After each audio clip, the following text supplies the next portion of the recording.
कहने के लिए आया हूं, जो डिग्रियां लेके सड़कों पे घूम रहे हैं लेकिन रोजगार नाम की चीज उनके पास नहीं। आज मैं उन माँ की, उन बड़े बुजुर्गों की, मेरे अभिभावकों की बात करूंगा जिन्होंने अपना खून, अपना पसीना, अपना पेट काट काट के अपने बच्चों की पढ़ाई में लगा दिया और वो बच्चे नौकरी के अभाव में बेबस घूम रहे हैं। वो माँ बाप ये देख रहे हैं कि कब उनके बच्चों को रोजगार मिले। आज मैं उन किसानों की बात करूंगा जो किसान इस जोन में कभी बाढ़ से प्रभावित होते हैं, कभी सूखे से प्रभावित होते हैं, कभी खनन माफियाओं की चोट से प्रभावित होते हैं, कभी सरकार के जुल्म से प्रभावित होते हैं, कभी खाद समय पर नहीं मिलता, कभी डीएपी समय पर नहीं मिलता, कभी यूरिया समय पर नहीं मिलता, कभी उनकी फसल बर्बाद हो जाती है, उनको मुआवजा भी नहीं मिलता। आज मैं उन किसानों की बात यहाँ करने आया। आज मैं अपनी उन बहन बेटियों की बात करने आया हूँ जिनके लिए सरकार कहती है कि हम उनको साइकिल देंगे, हम उनको स्कूटी देंगे, लेकिन ये निकम्मी सरकार हमारी बहन बेटियों की इज्जत की रक्षा भी नहीं कर पा रही है। उनका दर्द कहने के लिए आज मैं यहाँ आया। प्यारे साथियों, हमारी वर्दी में कोई खोट नहीं है। ये जो पुलिस के मेरे भाई है, मैं इनको सैल्यूट करता हूँ, लेकिन आप नहीं जानते ये मजबूर है, क्योंकि पुलिस सरकार के अंडर में होती है। जो सरकार चाहती है वो पुलिस के भाइयों को मजबूरी में करना पड़ता है। अगर अनुशासन में काम करेंगे तो कार्रवाई होगी, ना चाहते हुए भी कई बार मजबूरी में ऐसे कदम उठाते हैं। इसका एक उदाहरण मैंने आपको बता दिया कि रात लेट नाइट परमिशन दे रहे हैं, अगले दिन कार्यक्रम में टेंट कैसे लगेगा, कार्यक्रम कैसे होगा। इससे एहसास होता है कि पुलिस कितनी मजबूर है। मैं आपको विश्वास दिलाता हूं और पुलिस के भाइयों से शुरुआत करूंगा। एक अवसर बनने दो आजाद समाज पार्टी काशीराम को 8 घंटे की ड्यूटी आपकी करके दिखाएंगे। मेरी बात को आप याद रखना, सप्ताह में एक दिन छुट्टी दिला के रहेंगे, आपको याद रखना। प्यारे साथियों, वेतन विसंगति दूर कराएंगे आपका जो बैकलॉग है भर के, आपको जो 24 घंटे ड्यूटी का प्रेशर बना हुआ ये खत्म करेंगे और आपको बॉर्डर स्कीम खत्म करके अपने जिले के बराबर के जिले में जाने की आजादी देंगे। मेरी बात को आप याद रखना। आपसे शुरुआत करें। प्यारे साथियों, अभी शिक्षा मित्रों को मैं बधाई देता हूं, लेकिन बधाई अधूरी है, क्योंकि मैं तो शिक्षा मित्रों का वेतन 25,000 से पार चाहता था, लेकिन हमारे अथक प्रयास के बाद सरकार ने लगभग 18,000 रुपए की घोषणा की है।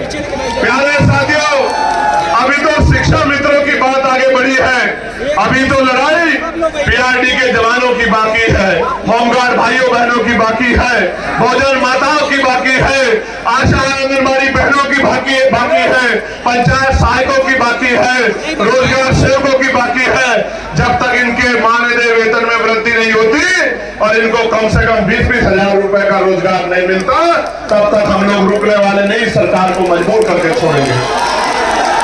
इस सरकार को मजबूर करके छोड़ेंगे कि जिनसे काम लेते हो उनको कम से कम इज्जत का वेतन देने का काम करो। सिर्फ यही लड़ाई खत्म नहीं होगी जब तक ग्रामीण क्षेत्रों में महिलाओं को सम्मान पूर्वक रोजगार नहीं मिलेगा, तब तक ये लड़ाई पूरी नहीं हो सकती। मेरी बात को आप याद रखना। और आज कह रहा हूं, 2 किलो राशन नहीं दूंगा, आटा चावल नहीं देंगे हम लोग, 2,000 रुपए नहीं देंगे, लेकिन आपके बच्चों को इतनी अच्छी शिक्षा देंगे और आपको रोजगार देंगे कि आप 20,000 रुपए घर पे रहकर कमाओगे। मेरी बात को आप याद रखना।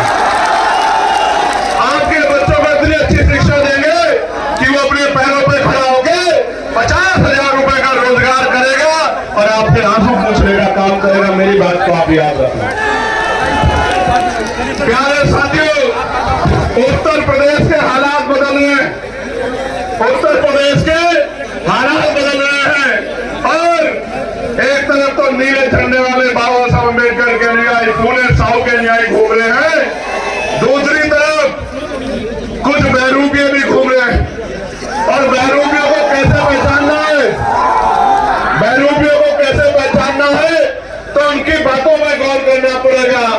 एक नेताजी तो विधानसभा में खड़े होकर कहते हैं, हालांकि मैं इस भाषा को नहीं यूज करना चाहता था, लेकिन मुखौटे तो उतारने पड़ेंगे, बिना मुखौटे उतरे का काम नहीं चलेगा।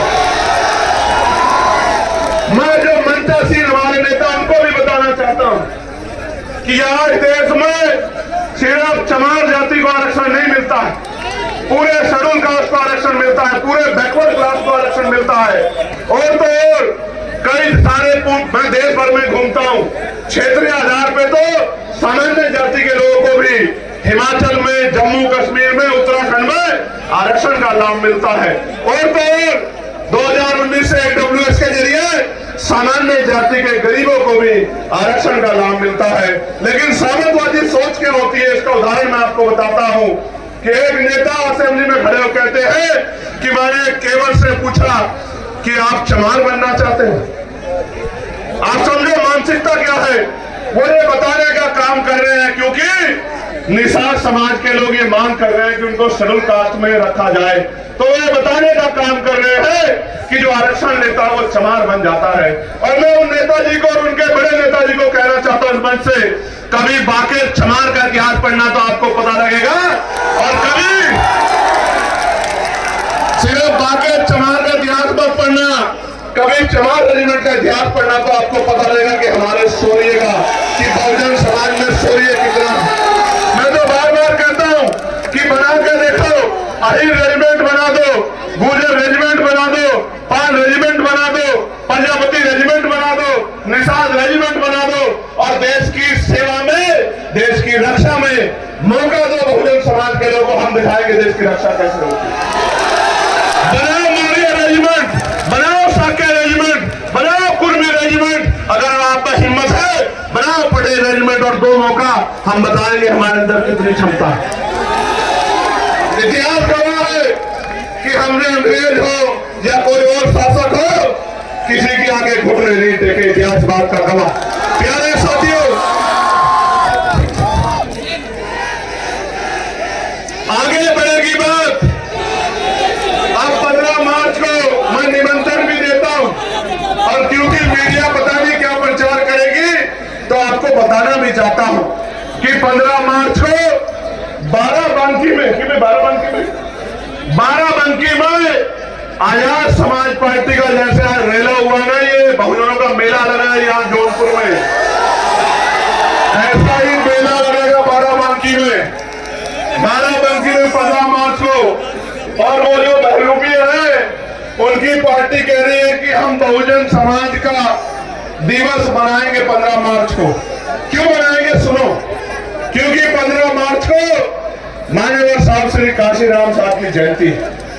लेकिन क्यों मनाएंगे, क्योंकि आपके पास वोट है इसलिए, और आप मान्यवर काशीराम साहब का सम्मान करते हैं। मगर ये नहीं बताएंगे कि मान्यवर काशीराम साहब की जयंती में जो अवकाश तय हुआ था, इन्हीं बहरूपियों की सरकार ने उस अवकाश को कैंसिल करने का काम किया। और तो मान्यवर काशीराम साहब के नाम से मैंने जिले का नाम भी इन्हीं बहरूपियों ने बदलने का काम किया था। और तो और मान्यवर काशीराम साहब के नाम से सहारनपुर में बने मेडिकल कॉलेज का नाम भी इन्हीं बहरूपियों ने बदलने का काम किया था। और उससे भी तकलीफ दे प्रमोशन में रिजर्वेशन का बिल भी इन्हीं बहरूपियों के नेताओं ने पार्लियामेंट में फाड़ने का काम किया था, जिसकी वजह से हमारे SC/ST के कर्मचारी अधिकारियों को खून के आंसू रोने पड़े और डिमोशन हमारे लोगों का हुआ। अगर इनकी जगह में होता तो मान्यवर काशीराम साहब का नाम बदलने की बजाय एक और मेडिकल कॉलेज दूसरे महापुरुष के नाम पर बना।